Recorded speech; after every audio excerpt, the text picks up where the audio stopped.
Oke, di pembahasan kali ini, kita bakal sedikit menghancurkan ilusi nyaman yang sering kalian rasakan tiap kali menatap langit malam. Coba deh bayangin, pas kalian mendongak ke atas, alam semesta itu kelihatannya tenang banget kan? Semuanya seolah diam, megah, dan ya, puitis lah. Tapi, tahan dulu pikiran itu. Karena hari ini kita bakal bongkar fakta yang jauh lebih brutal, dan sejujurnya jauh lebih gila daripada apa yang cuma bisa ditangkap mata telanjang kita. Coba perhatikan baik-baik. Jauh banget kan bedanya antara apa yang kita tangkap sama mata kita dengan perang kosmik super kacau yang sebenarnya lagi kejadian tepat di atas kepala kita. Di satu sisi, kita ngelihat galaksi yang kelihatannya super damai. Tapi realitasnya, alam semesta kita itu sama sekali bukan taman yang tenang. Ini tuh medan perang raksasa, teman-teman. Di luar sana, kekuatan gravitasi saling menghancurkan, ada energi misterius yang terus-terusan merobek ruang, dan waktu itu sendiri sedang dihancurkan tanpa ampun. Masuk ke bagian pertama, kelahiran yang brutal. Kita mundur sejenak dan lihat gimana semua kekacauan ini bermula dari ketiadaan mutlak. Jadi gini, poin krusial yang sering disalahpahami orang adalah awal mula alam semesta itu bukanlah sekedar rodakan kembang api raksasa. Mundur ke 13,8 miliar tahun yang lalu, nggak ada galaksi, nggak ada planet, bahkan konsep waktu itu sendiri nggak eksis. Semuanya terkunci rapat di satu titik yang super panas dan luar biasa padat, yang kita sebut singularitas. Nah, di titik ini, semua hukum fisika yang kita kenal itu hancur berantakan, nggak berlaku. Lalu, bukannya meledak, ruang itu sendiri tiba-tiba mengembang dengan brutal, atau istilahnya mengalami inflasi kosmik. Bayangkan, dari ukuran yang lebih kecil dari satu atom, realitas langsung robek jadi ruang hampa raksasa yang terus meluas. Dari situ, pelan-pelan suhunya mulai turun, partikel-partikel pertama tercipta, sampai akhirnya gravitasi mulai merangkai bintang-bintang pertama yang menyalakan alam semesta. Benar-benar gila, kan? Makanya pernyataan ini benar-benar ngegambarin seberapa intim koneksi kita dengan kosmos. Bayangin sebentar deh, waktu bintang-bintang pertama itu lahir, mereka itu ibarat pabrik kosmik raksasa. Di dalam intinya yang luar biasa panas, elemen-elemen dasar kehidupan mulai dibentuk. Dan waktu bintang-bintang purba itu akhirnya mati dan meledak, mereka menyebarkan karbon, oksigen, dan nitrogen ke segala penjuru ruang angkasa. So, artinya apa? Darah yang mengalir di tubuh kalian, karbon yang nyusun DNA kalian, semuanya itu secara harfiah ditempa dari sisa-sisa ledakan bintang purba. Ya, kita ini beneran debu bintang yang hidup. Oke, lanjut ke bagian 2, kebenaran yang tak terlihat. Nah, dari sini pembahasannya bakal jadi jauh lebih aneh dan jujur aja lumayan bikin merinding. Selama miliaran tahun, galaksi-galaksi ini kan terus bergerak, bertabrakan, dan saling menelan. Nah, bintang-bintang yang mati itu nggak selalu pergi dengan tenang jadi debu. Beberapa dari mereka malah runtuh ke dalam dirinya sendiri dan menciptakan jebakan gravitasi paling absolut di alam semesta, lubang hitam. Ini tuh bener-bener monster kosmik. Di titik ini, ruang dan waktu hancur sedemikian rupa sampai membentuk semacam jurang tanpa dasar. Tarikan gravitasinya begitu ekstrim, sampai-sampai cahaya sekalipun, hal tercepat yang eksis di alam semesta, nggak bakal bisa lolos kalau sampai lewat terlalu dekat. Nggak ada yang bisa kabur. Tapi lubang hitam itu cuma salah satu misterinya aja.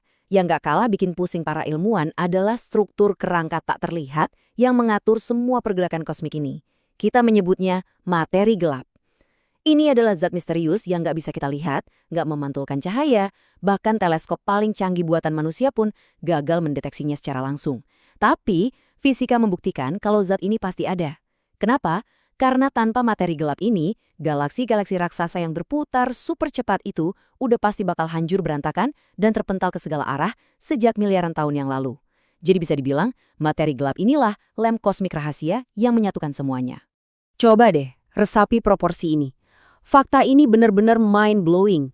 Ternyata segala sesuatu yang selama ini bisa kita lihat, pelajari, dan amati secara langsung, mulai dari bintang, planet, sampai galaksi yang berkilauan itu cuma mewakili kurang dari 5% dari total realitas alam semesta.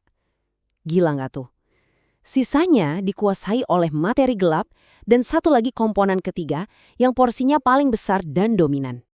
Yah, mayoritas mutlak dari alam semesta kita ternyata dikendalikan oleh entitas yang super aneh ini, energi gelap. Kalau gravitasi kerjanya narik benda-benda buat menyatu, energi gelap ini malah ngelakuin kebalikannya. Dia secara aktif terus meregangkan kosmos, mendorong galaksi-galaksi saling menjauh dengan kecepatan yang anehnya makin lama makin berakselerasi. Dan jujur aja, belum ada satupun ilmuwan di bumi ini yang tahu pasti dari mana asalnya atau gimana persisnya energi gelap ini bekerja. Keberadaan energi inilah yang akhirnya memaksa kita buat mikirin satu pertanyaan gelap, gimana ini semua bakal berakhir?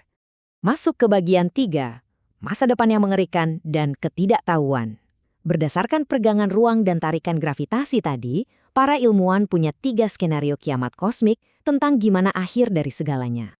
Skenario pertama, yang mungkin terdengar menyedihkan, adalah pudar perlahan menjadi kegelapan total, atau disebut kematian panas.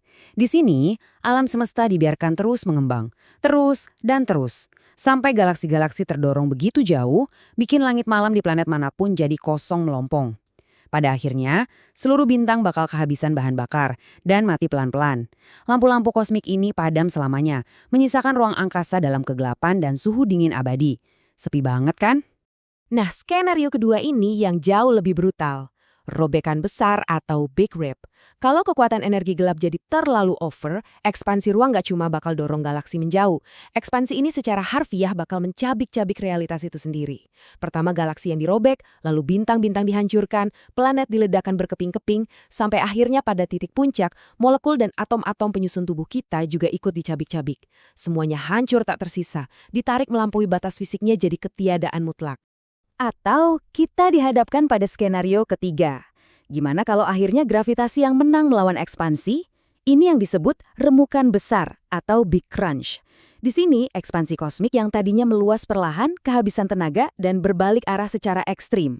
Seluruh alam semesta bakal menyusut, semua galaksi bertabrakan, dan meremukan segala sesuatu kembali jadi satu singularitas kecil yang luar biasa panas dan padat.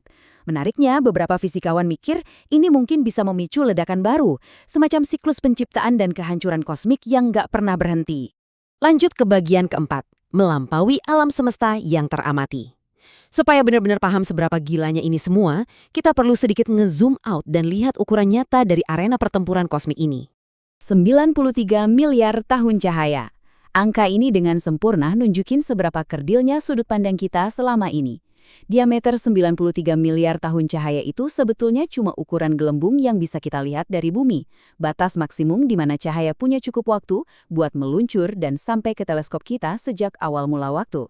Memang kedengarannya masif banget, tapi kemungkinan besar itu bahkan bukan setengah dari cerita utuhnya. Makanya ada satu teori yang sering bikin para ilmuwan susah tidur lelap, yaitu teori multiverse. Coba bayangin, alam semesta raksasa kita yang penuh sama miliaran galaksi ini ternyata mungkin cuma satu butir pasir kecil di tengah hamparan pantai realitas alternatif yang tak terbatas. Di dalam lautan multiverse ini, sangat mungkin ada gelembung-gelembung alam semesta lain dengan hukum fisika yang 100% berbeda. Atau bahkan, mungkin aja ada versi lain dari sejarah dan eksistensi kita yang lagi berjalan di luar sana. Jadi, saat kita menutup pembahasan kali ini, saya mau ninggalin satu pertanyaan buat kalian renungkan. Sebagai spesies mungil yang terjebak di planet berbatu dan terus berusaha memetakan misteri alam semesta yang seolah tanpa batas ini, kira-kira apa takdir akhir kita?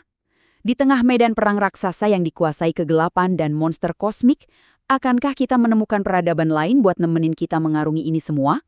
Ataukah pada akhirnya, kita harus menghadapi kehancuran mutlak ruang dan waktu ini sendirian? Coba pikirin itu baik-baik pas kalian menatap bintang-bintang di malam berikutnya.